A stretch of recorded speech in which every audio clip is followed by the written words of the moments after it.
teman-teman, aku punya tebak-tebakan lucu loh. Apa? Excavator kalau lagi lapar dia makan apa? Mana ada eksavator lapar? Ya nggak ada lah. Ada? Makanya jawab. Apa ya? Eksavator kalau lapar makan rumput.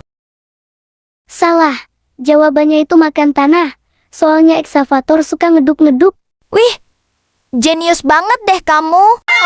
Halo para penonton, kamu punya tebak-tebakan lebih lucu dari aku? Komen di bawah.